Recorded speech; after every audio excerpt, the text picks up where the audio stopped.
Government of Punjab की जानिब से जो अनाउंसमेंट की गई है, यकीनन उस पर खुशी की लहर तो दौड़ी है। वहीं पर अंदरून के अंदर किस तरह से बसंत के हवाले से बात की जा रही है, आखिर बसंत के अंदर किस तरह से उसको महफूज बनाया जा सकता है। हमारे साथ जो शख्सियत मौजूद हैं, यकीनन वो किसी तारुफ की मोहताज नहीं है। उस्ताद अमजद परवेज़ बादशाह, जो कि अंदरून के अंदर कई सालों के से जो है वो बसंत किस तरह से मनाते रहे। गवर्नमेंट की तरफ से उन्हें 4 गोल्ड की पतंगों का इनाम भी मिला गया। जबकि ये जो मेरे पास एल्बम मौजूद है, इस एल्बम के अंदर पूरी एक तकरीबन 25 से 30 साल की तारीख जो है वो इसमें छुपी हुई है। और अगर आप देखें तो इस एल्बम के अंदर तमाम तर हमारे जो साबिक वज़रा हैं, जो हमारे वज़ीर आज़म हैं, वज़ीर आला है, और ऐसी बहुत सारी शख्सियात जो यहाँ पर आकर बसंत मनाती रही हैं और किस किस तरह से बसंत को जो है वो सेलिब्रेट किया गया है।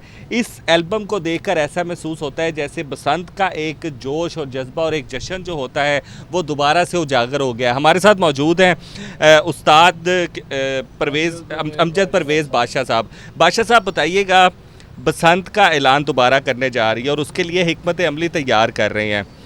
क्या आप समझते हैं, आपका तजर्बा क्या कहता है कि किस तरह से बसंत को अंदरून में महफूज बनाया जा सकता है? बिस्मिल्लाहिर्रहमानिर्रहीम। अंदरून में तो भाई शुरू से महफूज है, ये बैरून में आके मसला बना है।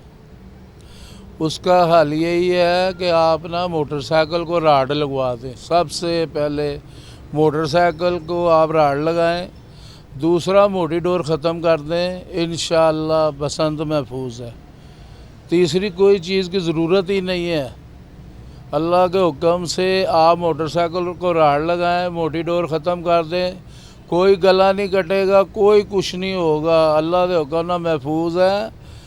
और मैं ये भी आप लोगों को बता दूं, आपने हमारा कल्चर गुम करके बहुत गलत किया। आजकल 1.5 साल का बच्चा मोबाइल चला रहा है यार। तो माशाल्लाह हमारी उम्र 10, 12, 15 साल, तो हम छत पे, हम सुबह पढ़ने गए हैं, दोपहर को मदरसे गए हैं, शाम को 2 घंटे हमने अपनी छत पे एंजॉय किया। अच्छा बादशाह साहब, आपने तो महफूज करने का तरीका तो बड़ा अच्छा बता दिया।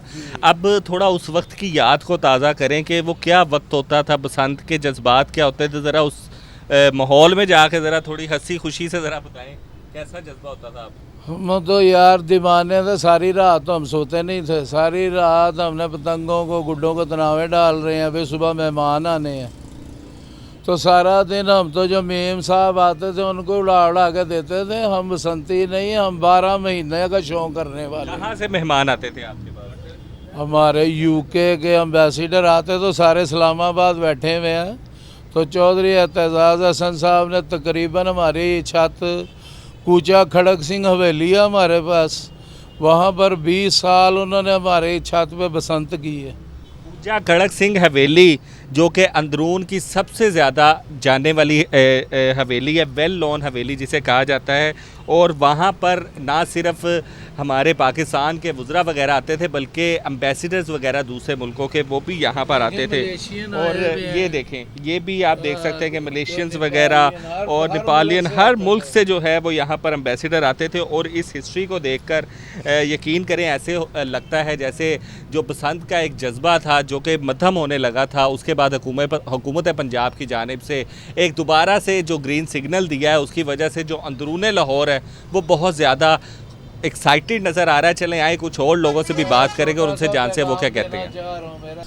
मैं उस्ताद अमजद परवेज़ बादशाह हर जगह ते मौजूद हाँ, गूगल ते, फेसबुक ते, व्हाट्सएप ते। मैं गवर्नमेंट को कहना चाह रहे हैं कि बसंत खोलन।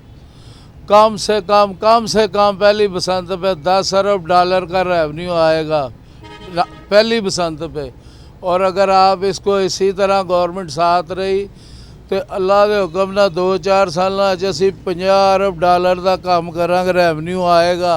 अमजद परवेज़ बादशाह साहब ने बहुत बड़ी जो है वो बात कर दी है कि एक बसंत के ऊपर 10 से 15 अरब का जो है वो रेवेन्यू आएगा। और ये यकीनन एक पॉजिटिव चीज़ है हुकूमत के लिए, जो कि बताई गई है उस शख्स की जानिब से जो बसंत में अंदरून में अपना एक पहचान, अपनी एक नाम रखते हैं। और ये एल्बम और इस तरह की बहुत सारी ऐसी चीज़ें हैं जो आप देख भी सकते हैं फुटेज में कि किस तरह से जो है वो बसंत की तैयारियां की जाती थी, और बसंत के हवाले से भी जो बातें बताई गई हैं वो भी काबिल तारीफ़ हैं।